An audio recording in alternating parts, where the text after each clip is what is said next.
जो घटना हुई है, हमारे सांसद जियाउर रहमान जब संभल में ही नहीं थे और उसके बावजूद भी उन पर एफआईआर दर्ज करना, ऐसा उदाहरण कभी किसी को मिला होगा देखने को, सुनने को?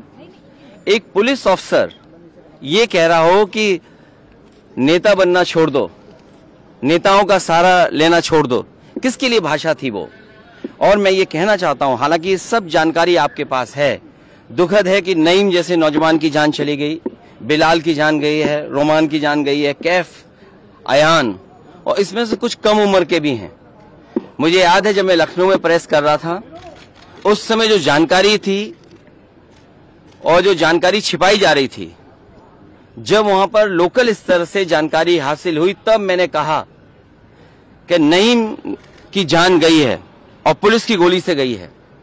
आप लोगों पे सब वीडियोस हैं, आप लोगों पे जगह जगह से वीडियोस मिले हैं, कवरेज है पूरा का पूरा कराया गया ये दंगा है। और किसने कराया? सरकार ने कराया, क्योंकि सरकार जो बेईमानी कर रही थी, सरकार जिसने वोट लूटा, सरकार ने जिसने मशीन पर ईवीएम की बटन बार बार पुलिस से दबाई, प्राइवेट ड्रेस में पुलिस लगाई, उस चुनाव में इनकी धांधली, इनकी चोरी न पकड़ी है, इसलिए जानबूझ करके संभल में घटना कराई है। और मैं पढ़ना चाहता हूं, संभल की शाही जामा मस्जिद के खिलाफ 19/11/2024 को सिविल जज चंदौसी संभल में एक याचिका डाली गई।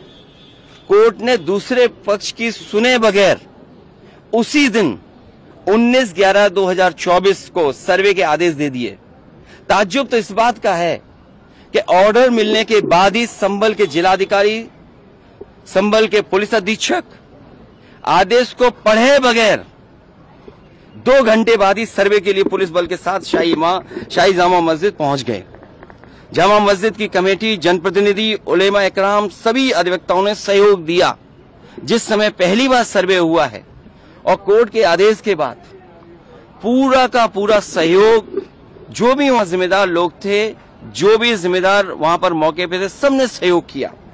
जिलाधिकारी संभल और पुलिस अधीक्षक संभल ने 2.5 घंटे सर्वे के बाद कहा, अब सर्वे पूरा हो चुका है और अब रिपोर्ट कोर्ट को भेज दी जाएगी। दिनांक 22/11/2024 फ्राइडे को जुम्मे की नमाज के लिए लोग नमाज अदा करने के लिए जामा मस्जिद पहुंचे, लेकिन पुलिस प्रशासन ने बैरिकेडिंग लगा दी ताकि लोग नमाज न पढ़ सकें। उसके बाद भी लोगों ने संयम बरता, नमाज अदा की और किसी प्रकार का विरोध प्रदर्शन नहीं हुआ, किसी तरह की विरोध नहीं हुआ।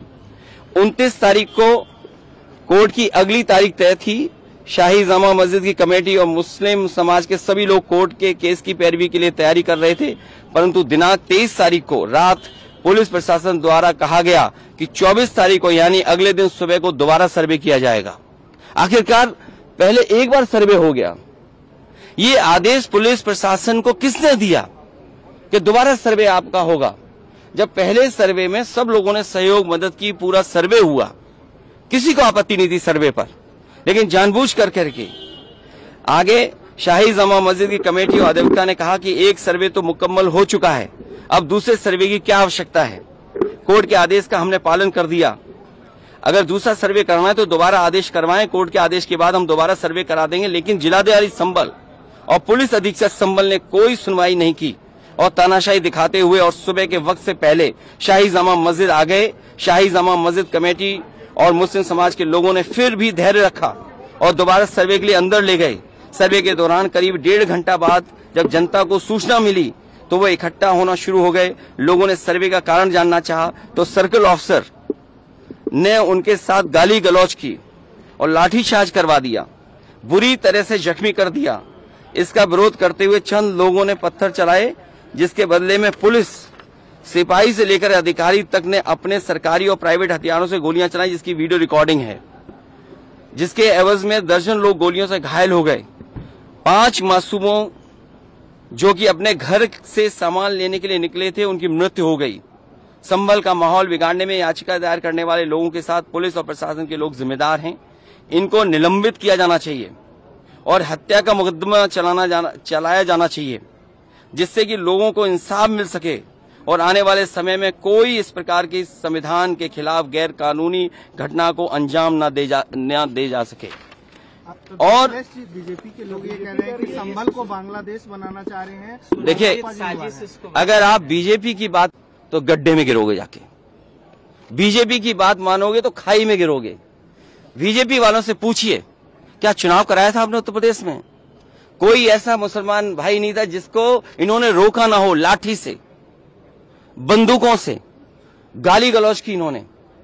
हम लोग लगातार कहते रहे और फिर बीजेपी के पास जवाब किया। जब चुनाव आयोग को शिकायत की गई तो चुनाव आयोग ने खाना पूर्ति कर करके कुछ अधिकारियों के खिलाफ कार्रवाई की। क्या ये बता सकते हैं क्यों कार्रवाई हुई थी उनके ऊपर? क्या वोट रोकने का अधिकार था? क्योंकि वोट लूटने पे चर्चा न हो। ये लोग लूटने वाले लोग हैं, इनके लिए लोग कोई मायने नहीं रखते, लोग मायने नहीं रखते। इन्होंने तंत्र से समर्थन लिया और तंत्र से ही अन्याय कर रहे हैं। उनका सीधा साधा फार्मूला है, पहले वो अन्याय करते हैं। अगर आप अन्याय का विरोध करोगे तो आप उन्हीं के अधिकारी आपके खिलाफ तमाम मुकदमे दर्ज करा देंगे। क्या जियाउल इस्लाम वहां थे? हमारे विधायक वहां थे, सांसद थे क्या वहां? जियाउर रहमान।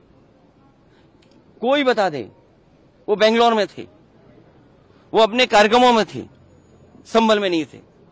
और ये तो उत्तर प्रदेश के बारे में आपको नहीं पता। आप में से सब उत्तर प्रदेश के लोग हैं। अगर प्रेस के लोग भी सच दिखा दें तो उन पे भी कार्रवाई हो जाती है। और मैंने अपनी प्रेस कॉन्फ्रेंस में कहा था कि बीजेपी के नेता ने कपड़े उतार करके प्रेस को मारा था, पूरे कपड़े उतार दिए थे। क्या कार्रवाई हुई बताइए आप? क्या प्रेस के लोग सुरक्षित हैं यूपी में? और अपना चुनाव जो लूटा है उसको छिपाने के लिए इन्होंने, सरकार ने जानबूझ करके किया है।